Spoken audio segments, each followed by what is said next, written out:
Hi. So if you have questions, nature has the answer. I have just recently embarked upon this journey of having questions and finding answers by just looking around myself. And I have started looking for answers regarding economics in trees and forests and rivers and rivulets and ponds. Now it may seem incredulous, but then this is not. In my mind, it makes perfect sense. I was thinking, since there is nothing better to do than to just keep thinking about mulling over things, given this lockdown. So there has been a hidden opportunity to dig deeper, to scratch the surface of things that you never get time to scratch or unravel. So I was thinking about the restructuring process that may that you may see in months to come, in years to come, when it comes to the nation's economy. And there's a lot of text everywhere about restructuring, but then those are there's something there is this inorganic thing that's there. It's not a natural process. It it all it seems that all the knowledge in the world tries to make you tries to make you a calculator, a machine. It doesn't make you intuitive about answers. If this has happened, intuitively you should know that this could be the answer. There are many people before me, after me, around me, who may be thinking intuitively. This is what I'm going to talk about today, is just another perspective.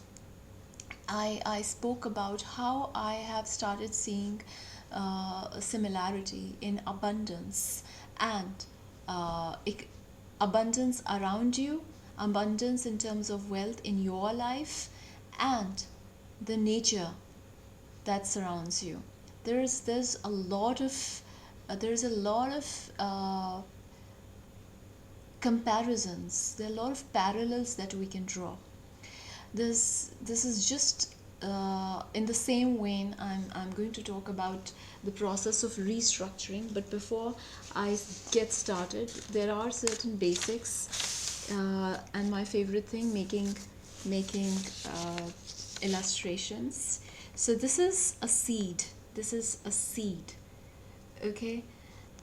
Now if we were to look at uh, it, what will we think? It has all the genetic code. It has the genetic code that would eventually decide its structure, its how tall it would be, how deep it would go into the ground, how what will be its height, how will be its leaves, uh, whether it would be bearing fruits or bearing flowers, so on. It has all the codes compressed into singularity in one small point, right? So as the seed comes in contact with water, it breaks open. These are the two doors, so to speak, cotyledons, and then comes the very first trace of the shoot. This is going to be a plant. This is going to be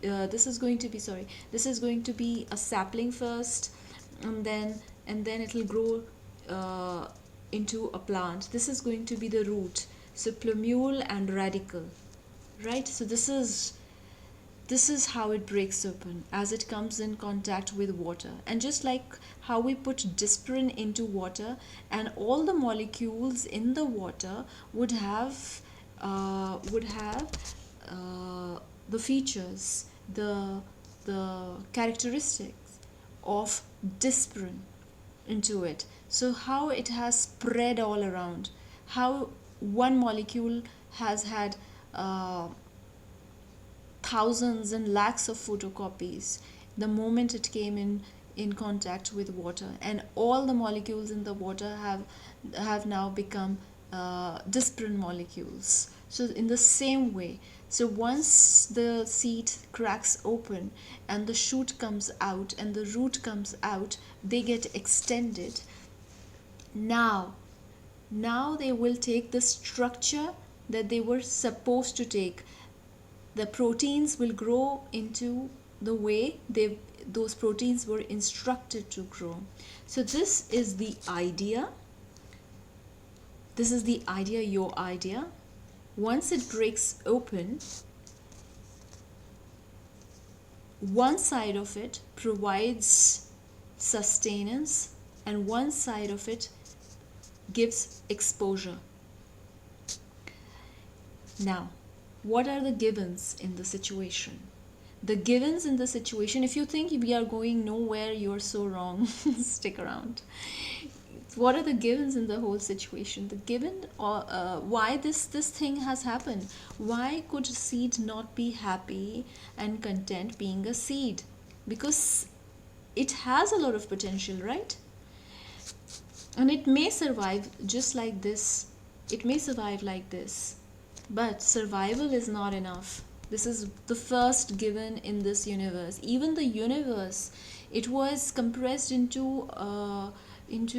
it was compressed in one point, the singularity, right? The black hole. But then there was a big bang, and then it kept spreading, it kept expanding. So the whole universe works on few principles, and it applies to everything that you see around yourself. So survival is not enough for anything.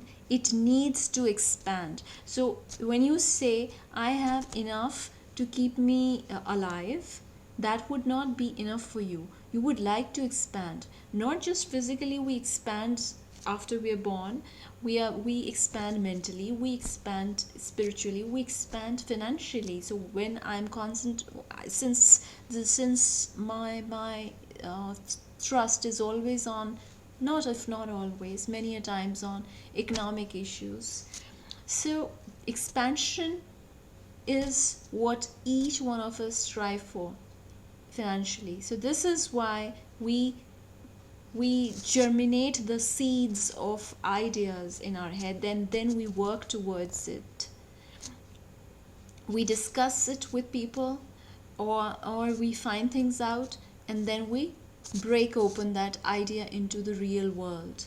It's no more potential energy, it has become mechanical energy. So this was the first given. The second given, when you're talking about the world of finance and economics, is that you want to, for expansion, your inflow should be always greater than the outflow, and then you would get profit. Now if you're thinking, what is this picture all about? Can you see it? See, whenever you see a big tree, you'll see that it doesn't allow any big tree to grow under it. Now this big tree is the government. My progression over the years has been to expect things from the government according to the textbook knowledge that I or anyone has, how they start. I'm talking about the journey. We expect the government to take certain steps, and then we get disgruntled when we don't see that happen. The biggest organization in the world is Walmart. Then you have your Amazon, and then this Chinese company as well, connected to petroleum or natural gas. They have, talking of Walmart, they have more than 2 lakhs employees, and it's still a profit making company. You've got Amazon, which is profit making. You've got so many of them that have a large number of employees working in their organization, and they are making profits. How come a government which has 40 ministers at the center level and around 35 to 40 ministers in each state, they fail to achieve their targets, how inefficient would one be, and how other private organizations sack their employees if they don't work. About 98 to 99% of the employees in every organization, they work. 1% or 2%, I'm not talking about public sector units, they have a lot of tolerance for inefficiency. So what I did, the next stage was, after my expectation came disillusionment, then came equanimity, and then to these days are the days when I know that it is useless to blame the government, because by very nature it's that big tree in the forest or in your garden that wouldn't allow any other tree to grow under it. Have you seen one tree growing under a big tree, another tree? No. What it will do, the big tree, it will only help, or it will only facilitate survival of grass under it. So what the government would do, it would suck up all the water from the soil. It would diversify so much so as to get maximum sun rays. It will hog the sun rays, the big tree. It will hog the water. It will only, and talking of government, it will only keep people under poverty line alive. That's what they do. That's how they facilitate things inside the country. Outside, of course, they have their contacts and network, and they function well. So it's not that the government is useless. Of course it has a use. As I spoke last time, there is a placebo effect. We feel assured when we have a good government, good as in relatively good. There's nothing, because it's an industry. Just like you have your transport industry, your food industry, your telecom industry, government is an industry where people, they give us an impression as though they are working for us. But then let's just say democracy is by the people, of the people, but not exactly for the people. It's an industry where you have your politicians holding important posts, because they draw good salaries of over 2.5 lakhs per month, which is good according to Indian standards. And there are other posts like in court, Supreme Court, and your president of the country and prime minister. They earn even better, but that's not just, they work proportionally. Nothing against them ever. The PMs of the country have always been good, whichever be the party. I'm talking about the inefficiency of the other ministers of the cabinet, which makes them not achieve their target year after year after year. Anyway, so this is what it is. So the big tree, the government, will not let any other private unit to prosper under it. If you are below poverty line, they'll keep you alive somehow. But most of us who are here, we are not in this category. So we have to find our own ways of survival somewhere far away, so that we have some water, groundwater to ourselves. We have some sunshine to ourselves. Okay, so this is what things go now. So when talking about a business or any occupation, why do we take the first step? We take the first step if we know the difference between liquidity and assets. We may have liquidity to pay our bills, but what we need are assets. So this is exactly what a tree does. It has liquidity. It sucks all the liquidity from the ground through the root. there is one taproot and there are many offshoots, and these offshoots are there so that water can be sucked into the roots through difference in the pressure, and yeah, so this is what it is, and as well as minerals. So when you talk about water, that it's the root sucks up, that water is liquidity, the credit. Either you can have credit to start something of your own, or you can take credit from a financial institution. Minerals, facilitators, like-minded people, or facilitators in the sense of conducive environment, not too many regulations and rules that will powder you, that will dissuade you, that will demotivate you. So all facilitators would be minerals, because minerals will eventually help make tree enzymes that facilitate different processes. So water is liquidity. So if you want to start something, you need to have some initial amount. That's water. Then minerals, facilitators. Then you have your trunk. Trunk is, call it trunk, call it stem when it is a plant, call it support system, call it vascular tissue. Vascular tissue is the one that will, just like a bag, it will take minerals and water up on where production is happening. Production are the, when you see green, you see production. And when you see that the tree has gone barren, is that the word for trees? I don't know, but it has lost all its leaves, then it means the production has stopped. Alright, so when I was talking about vascular tissue, these are the again all those agents that will help reach liquidity and to an extent raw material to a certain point. And then this crown is the marketing, because that is the one that's most exposed to the sunlight,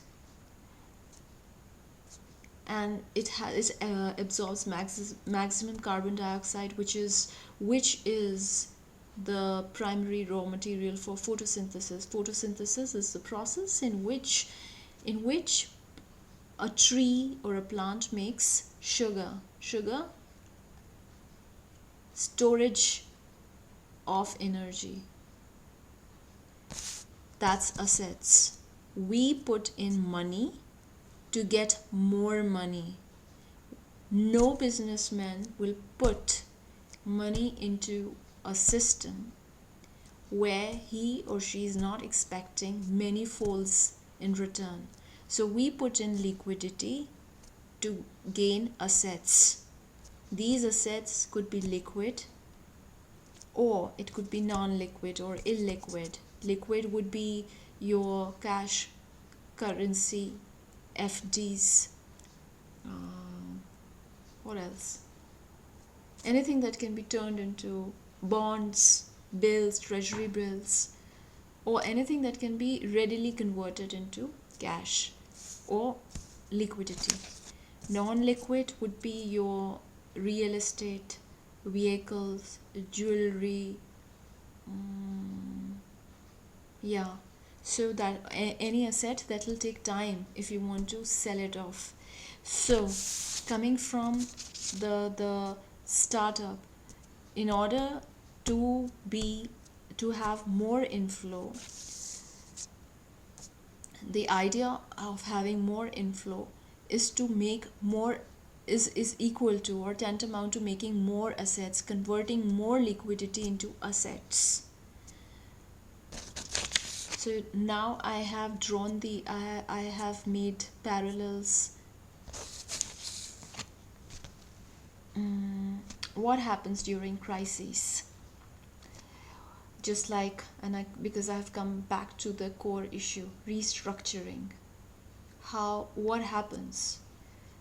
The tree is no more getting water, no rains, or let's say no rains, or a lot of wind, or a lot of the storm, there's too much sunlight, too much temperature, so the tree has dried up. So what happens when there is a crisis? There has to be regeneration. And where can regeneration take place? It can take place in the root. That's why when you see, if you've noticed how farmers work, they don't pull vegetables, most leafy vegetables, from their roots. They cut a part, they leave a certain part in the ground, and the rest they cut so that the root can grow back into another plant. So that's where the regeneration takes place. So if you have ideas, you have facilitators, even after crises, you can redevelop, you can flourish. So that's where regeneration is possible. And therefore we say this part, the root part, is more grounded. It is underground, and when it comes out, the plumule comes out of the land, it's basically a launch of your idea. All right. So since this is more dependable than this portion, which is always exposed to a lot of different natural agents that can wither things away, even though it has diversified itself, when the sunlight is less, the tree diversifies itself through many branches so that it can absorb all the sunlight. So that's exactly that's exactly how it happens in market as well. When there are too many competitors, you need to diversify your unit into various different work or stream of work, so that you get more stability, you can hawk more public attention, you can come in on the radar. So talking about crisis, as I said, there is regeneration possible only in the root. Now finally, I'm winding things up. Why the upper part or the shoot is not stable?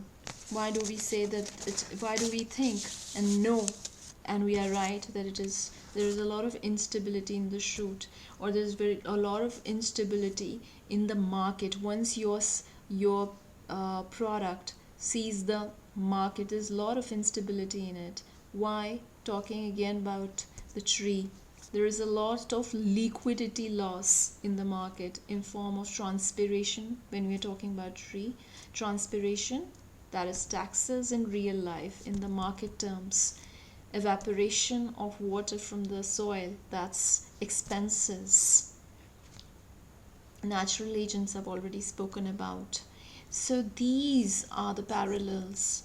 When you are into the market, when you are dealing, things are no more just at the stage of liquidity and facilitators, idea blooming. You are exposed to a lot of illiquidity loss, you're exposed to a lot of expenditure. So that's not a very stable environment to be in. There is a lot of unpredictability there. So in times of crisis, you need liquidity. Where can you possibly get liquidity? Again, talking in terms of ecology, either there has to be a water body somewhere around. Now those water bodies could be hydraulic, could be the result of hydraulic process, that is rain which has gotten collected somewhere. But as I said, most of these rivers, most of the water in the groundwater, most of the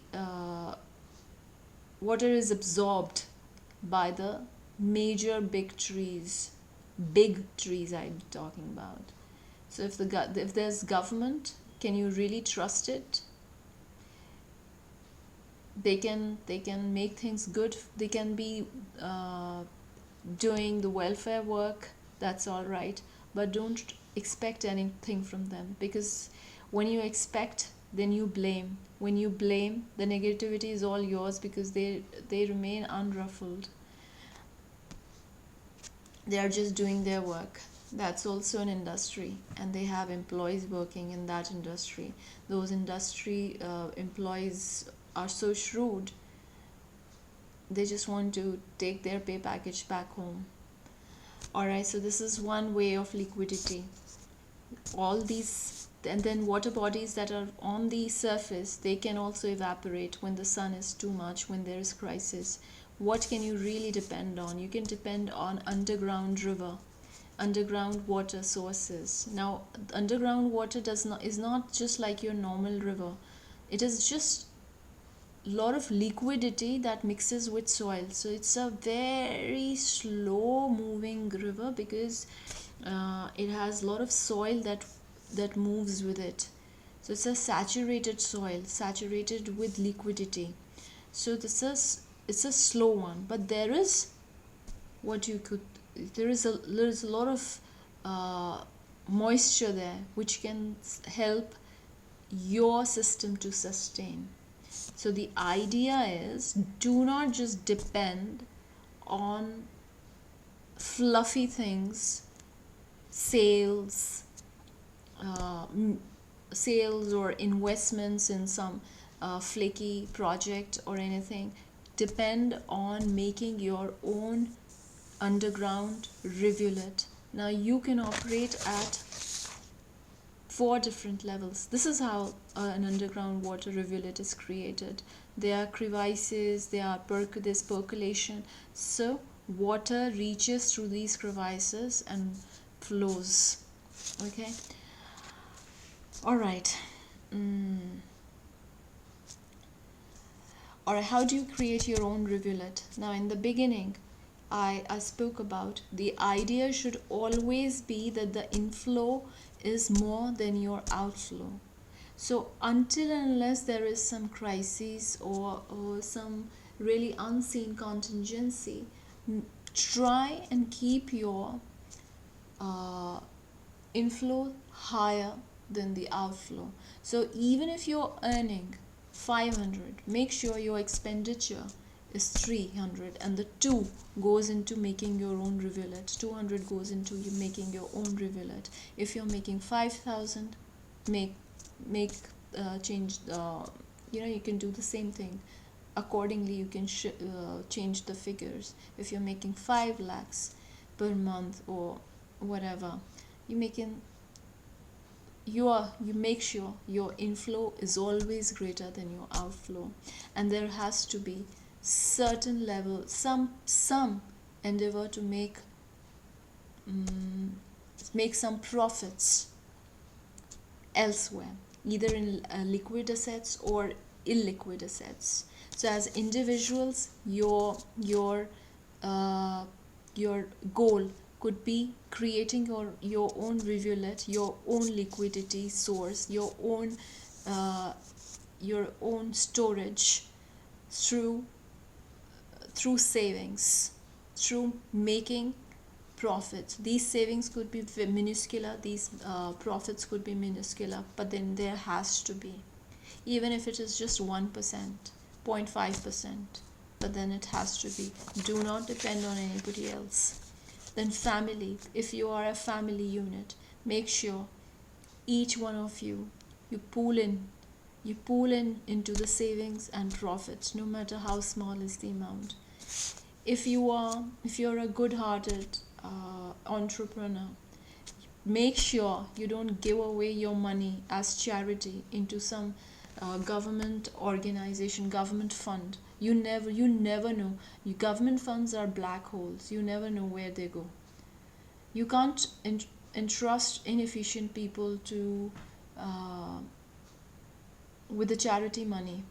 You're just making things, it's like a bribe these people give. It's like these millionaires give a bribe to the funds.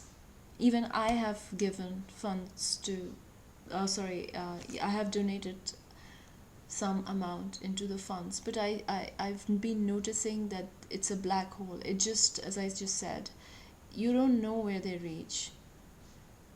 Make some extra effort. Start start your own non-profit banks. Some entrepreneurs I know, they are good heart, they exude honesty, like you have Ratan Tata, you have Narayan Murthy in the country. People like these, they seem to be so honest. They can start giving away people credit at much lower rate than the market rates. There's 13%, 10 to 13 or 15% interest rates on loans that banks give you. Some banks give you 9 or 10%, but there's processing fee. So if you really want to do charity, you can just start a non-profit bank. Then what I'm trying to say, if you're earning, what I'm trying to say is that the whole ecosystem works on credits, and you will find, and as I was saying, I was finding things out. I found most of the countries that have performed exceptionally well are the countries that have very highly developed, blooming financial service. They have such easy credits for people. So if you, let's say, earn 22 lakhs per year, annually, sorry, if you are earning 20 lakhs plus annually, you may have put some amount away as charity amount. Most of us these days do that. Most of us are trying to open our hearts. Most of us are trying to let we are trying to get more connected to people, help them. So if you've put away 2 lakhs as charity, don't give it as charity as in blind charity, until unless you really think those people who you are giving charity to, who you are donating money to, they're really not in a condition to earn themselves. But a part of it, circulate the money, like become your own little bank. You can't open a small finance company, microfinance, unless you have crores according to the RBI guidelines. You don't have to have that amount. So if you, as I said, you've kept 18 lakhs for yourself, for your expenditure, for your taxes, for your discretionary expenditure, whatever, you've saved some amount. The rest of the 2 lakhs which you had thought that you would be giving as charity, circulate it as become a very, very micro, tiniest of the tiny bank. Give money to people who would like to start something. Obviously you can't charge them interest, because once, even if you charge 0.5% as interest, you will there would be complication as far as taxes are concerned. So you can give them as gifts, but you can take some collateral from them. Now there are people we have all around them who would want to start something of their own, but even a vegetable cart would cost 10 to 20,000 rupees. So you can't give them as gift. You can, the upper limit for gift is 50,000. So you can give somebody 50,000, take collateral from them so that they take you seriously. And of course that will also be returnable. That collateral would also be, you would give them away in case the business fails, or in case the business doesn't fail. It's good. They can give you a very small amount as your profit, as you can take a part of it from the profit, whichever suits you more. Called collateral, taking a part of profit, very small amount, as a token. It would be a token, but then circulate the money. I guess I have driven the point home. Create your own rivulets. Let the money flow. Let this energy flow. Let this liquidity flow, so that there is more greenery around. There's more abundance around. And more often than not, if you're doing something with a good intention, people will return a lot of a large part of the money that you give them. It's better than charity anyway, because if you keep people, you are training people to be beggars. If you keep giving charity, there are already many beggars in the country. We don't need them. We need them to be empowered with whatever little amount that you can give them. Right, bye.